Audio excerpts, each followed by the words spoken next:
जय Hind MNS aspirants.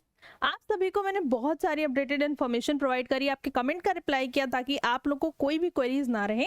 आज हम एक इम्पॉर्टेंट वीडियो लेकर आए हैं क्योंकि एमएनएस के जो एप्लीकेशन फॉर्म्स की डेट है, लास्ट डेट मैं कहूँ, वो पास आ गई है, जिसको चलते बहुत सारे और बच्चे हैं जो अब भी थोड़ा सा क्योस में है, थोड़ा सा प्रॉब्लम फेस कर रहे हैं जस्ट बिकॉज कि कैसे अपडेट करेंगे वो अपनी चीज़ों को। तो आज मैं इस वीडियो में आपको यही क्लियरिफाई करूंगी कि क्या इंपॉर्टेंट गाइडलाइंस हैं, क्या चीज़ें आपको फॉर्म भरने से पहले ही ध्यान में रखनी है। अगर अभी तक फॉर्म फिलिंग जिन बच्चों ने नहीं करी है या वो लेट हो गए हैं तो उनको अभी कुछ इंपॉर्टेंट गाइडलाइंस हैं जो मैं बताने जा रही हूँ। जिस वीडियो में कुछ और इंपॉर्टेंट पॉइंट्स भी डिस्कस करेंगे। सबसे पहले एक बार जल्दी से रिकैप कर लेते हैं। अगर अभी तक फॉर्म नहीं भरा है और कोई भी डायलेमा था कि हम एप्लीकेबल हैं या नहीं हैं, कहीं ऐसा अपनी फॉर्म रिजेक्ट हो जाएगा, तो आज बहुत जल्दी जल्दी हम सारी चीज़ें देख लेंगे।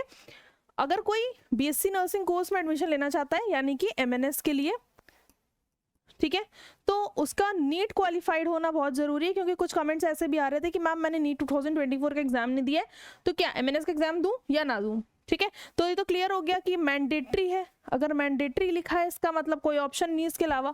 तो क्वालिफाइड हुआ आप नीट, कोई बात नहीं। रजिस्टर करना है, अप्लाई करना है कहाँ पर? ज्वाइन इंडियन आर्मी की वेबसाइट पर। मैं ये भी बता चुकी हूँ कि ऑफिशियल वेबसाइट के अलावा कोई भी वेबसाइट विजिट नहीं करनी है। दूसरी चीज़ है appear for the screening process at the base hospital Delhi Cantt only. ठीक है, तो बार बार परेशान नहीं होना है कि वेन्यू कहाँ रहेगा। वेन्यू ऑलरेडी आपको ब्रीफ कर दिया गया है, date is base hospital Delhi Cantt, तो वहाँ पे आपको रिपोर्ट करना होगा। नेक्स्ट अगर मैं बात करूँ एलिजिबिलिटी कंडीशंस की, तो एलिजिबिलिटी कंडीशंस में साफ साफ लिखा है कि female candidates who are unmarried, divorced, legally separated, widow without the encumbrances वही एप्लीकेबल हैं। ठीक है, तो पहले तो ये क्लियर हो गया।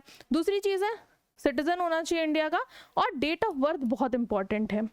ठीक है, हालांकि आप 17 से 24 साल तक के लिए एप्लीकेबल होते हो एमएनएस के लिए, ठीक है, ये नॉर्मल क्राइटेरिया, पर डेट वाइज कहीं ना कहीं कुछ इफेक्ट आता है, डेट से और ज़्यादा क्लियर हो जाता है। ठीक है, कि आपको फॉर्म फिल करना चाहिए या नहीं। तो अगर आपकी डेट ऑफ बर्थ 1 अक्टूबर 1999 30 सितंबर 2007 के बीच में लाई करती है या फिर यही दोनों आपकी डेट ऑफ बर्थ हैं, ठीक है, तो आप एप्लीकेबल हो एमएनएस के लिए और आप एमएनएस 2024 का फॉर्म जरूर फिलअप कर सकते हो। नेक्स्ट बात करते हैं एजुकेशनल क्वालिफिकेशंस की।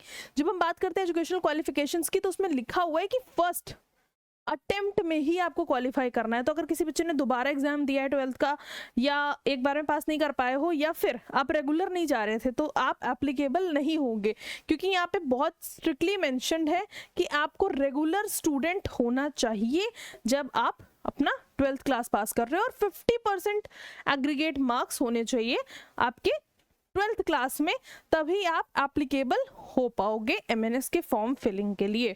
तो ये सब चीज़ें तो मैंने बहुत पहले भी आपको ब्रीफ करी थी, एक बार और ब्रीफ कर दी। अब बात आती है कुछ बच्चे अपनी कैटेगरी वाइज लेकर काफ़ी परेशान है कि मैम मैं SC/ST हूँ, मैं ओबीसी कैटेगरी में आता हूँ, तो मुझे किस तरह फॉर्म फिल करना है। तो मैं पहले भी बता चुकी हूँ आपको कि आपके पास SC/ST सर्टिफिकेट होना बहुत ज़रूरी है, जो कि एटलीस्ट फर्स्ट क्लास का जो मजिस्ट्रेट है, तहसीलदार या सब डिविजनल ऑफिसर है, उससे ऑथराइज होना चाहिए, उससे आपका अटेस्ट होना चाहिए वो सर्टिफिकेट, उन्हीं के साइन मानने जाएंगे, अदरवाइज मान नहीं किया जाएगा आपका SC/ST सर्टिफिकेट, और आपको भी जनरल कैटेगरी वाइज वहाँ पर चीज़ें मैनेज करनी पड़ेंगी और फीस पेमेंट करनी पड़ेगी, क्योंकि जो ₹200 की फीस, एप्लीकेशन फॉर्म की फीस जो रखी गई है वो SC/ST कैंडिडेट्स को पे नहीं करनी है, तो उनको छूट मिली है। इसी वजह से मैं आपको क्लैरिफाई कर रही हूँ कि इस रैंक के जो ऑफिसर्स हैं उन्हीं का सर्टिफिकेट जो है टेस्टेड किया हुआ होगा वही वैलिड होगा।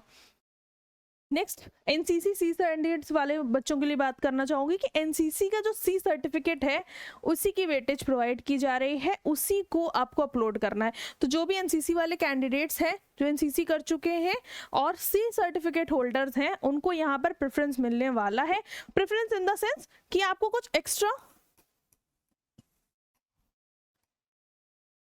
5 मार्क्स आपके कहाँ मिलेंगे? इंटरव्यू वाले में, ठीक है, क्योंकि पैट आपको पता है सीबीटी में तो इसका कोई प्रेफरेंस नहीं मिलेगा, तो आपको इंटरव्यू में जो आपको मार्क्स मिलते हैं आउट ऑफ 100, ठीक है, इंटरव्यू कितने मार्क्स का होता है? 100 मार्क्स का होता है। ठीक है, 100 मार्क्स का आपका इंटरव्यू होता है, और इंटरव्यू के 100 मार्क्स में से आप जितना ऑब्टेन करते हो उसमें +5 हो जाते हैं आपके एनसीसी के सी सर्टिफिकेट के। ठीक है। तो जिनके पास भी है उनको भी ये अपलोड जरूर करना है, भूलना नहीं है। अब कुछ इंपॉर्टेंट बातें, क्योंकि काफी बच्चे परेशान थे कि पेमेंट हो रहा है नहीं हो रहा है, फॉर्म तो रिजेक्ट हो जाएगा, ऐसी बहुत सारी सिचुएशंस। तो उस बेसिस पे मैं बता रही हूँ आपको, ऑलरेडी जो ऑफिशियल नोटिफिकेशन था उसमें ये चीजें क्लियरली मेंशन की गई थी, बट एक बार फिर से ताकि आपको परेशानी ना हो हम बता रहे हैं।